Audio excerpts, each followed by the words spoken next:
Hello YouTube, Gecko Guy here. Finally getting around to making the review of the Himoto 1/18 scale Barren Buggy brushless version. So, taking a look at it, I put this Velcro on here so I could put my Mobius action camera there. This does not come with it, so keep that in mind. 4 AA's it takes for the transmitter, and you got your throttle and your steering wheel.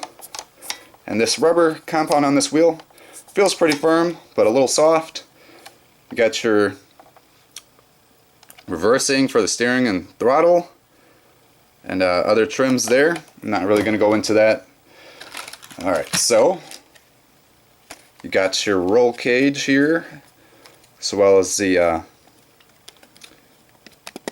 Lexan that goes over it. I wish they would kind of release like a plastic version of this, so don't really have these decals here. We could kind of customize it to our own liking. It's got this little plastic over tray. I cut this out so I could put my Mobius action camera in here, and it comes with a little driver with the little head there. And got your ESC, Vega power, got your mini Tamiya connector, you got your receiver, as well as your power switch there. Okay. 9-gram Servo, it looks like. It says it's waterproof on there, but it's kind of questionable whether it is or not. And this was an aftermarket heatsink that wound up not working from Asia Tees.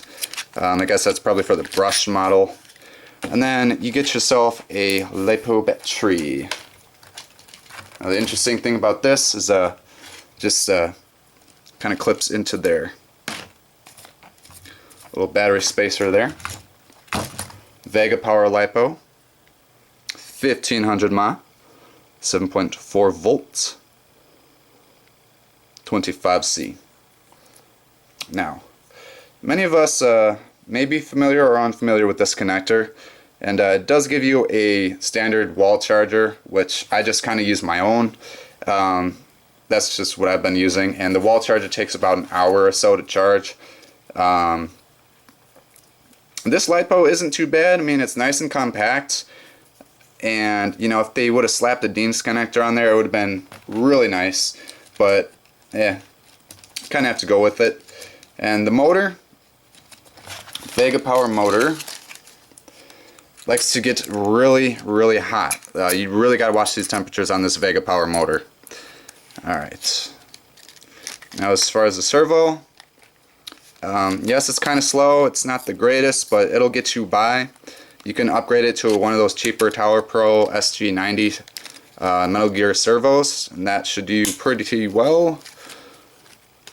Okay, and then I upgraded the rear carriers here to aluminum, because mine broke, and I was pretty unhappy about that. And the thing is with these upgrades, let's just talk about the price of this car for a couple seconds here. The car costs about, I think at the time on Amazon it was like $130, and that was shipped, I think it was free shipping with Amazon Prime. And then the upgrades, saying, let's say something does go wrong, in my case it did, the upgrades can cost more than the car itself. Just for those two little aluminum parts right there, it was like $22 just for those two parts. And that came from AsiaTees.com. And then the heatsink was another $5 or so, and then I bought a spare set of lock nuts just in case. Plan for the worst, I guess. So, sorry it did take me so long to get back to this review. It's just, there was so much downtime and so much waiting I had to do, so much research that I had to do ahead of time, seeing if it was compatible with the other, because there's Himoto, and then there's the Iron Track, which are kind of the same thing, like rebadged. And then I just couldn't really get around to doing a lot of getting back up and running.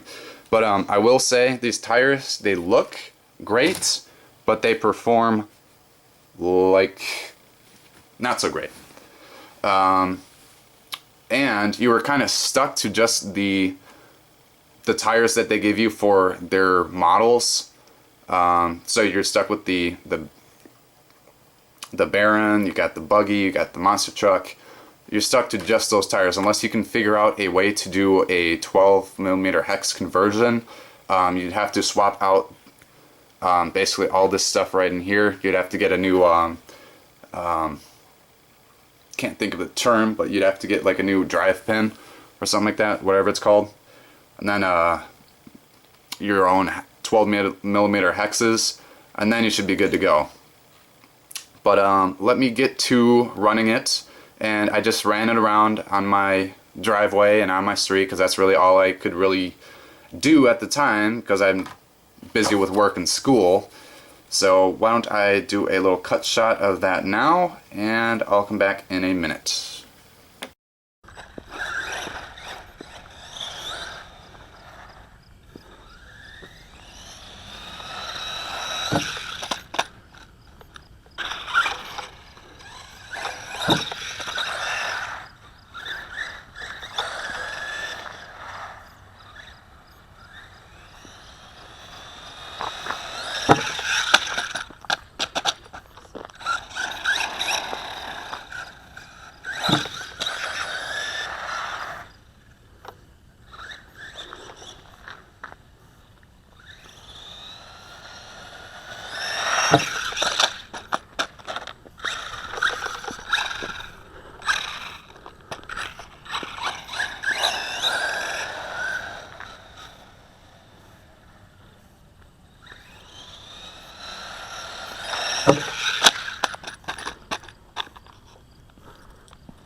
Yeah, that just happened.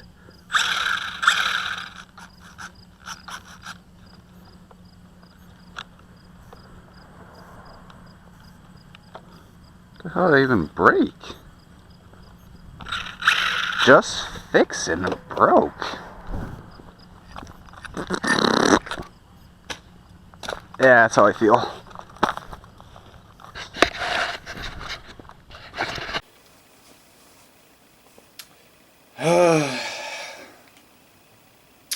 Well then.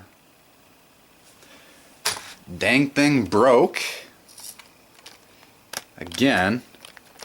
Shortly 2 minutes after fixing it, it breaks. That's just unacceptable. Okay. These snapped off. I couldn't find a replacement part for that, so it has to dangle with the body right there. And this heatsink didn't even work for this, so thanks a lot, Asia Tees.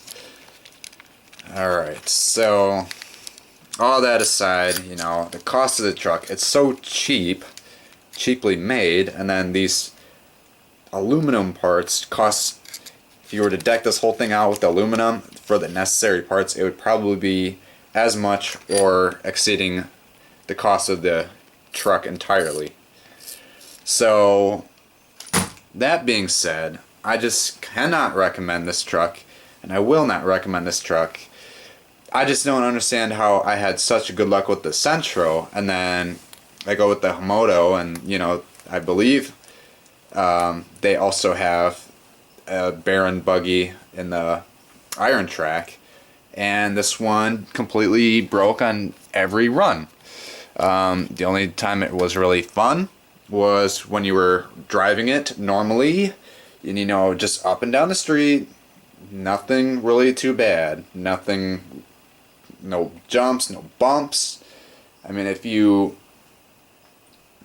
took it off anything more than like a 2-foot jump and landed wrong, it would break. This plastic is made out of like silly putty or something like that, and I was just not very happy as a consumer.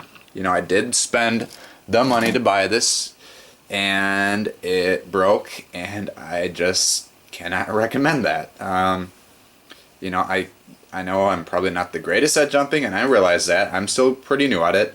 And then again, these 18 scales are, You know, kind of tricky in the air sometimes. But, you know, if you're like a parent or someone and, you know, it's your kid's first RC, this RC right here could probably get you right out of the hobby right away. I mean, it's just not something I would recommend as a first RC.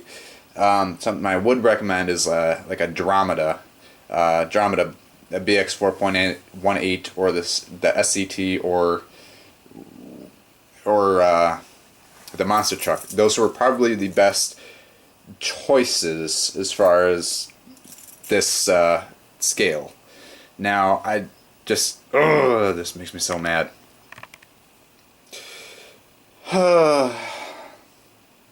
Yeah.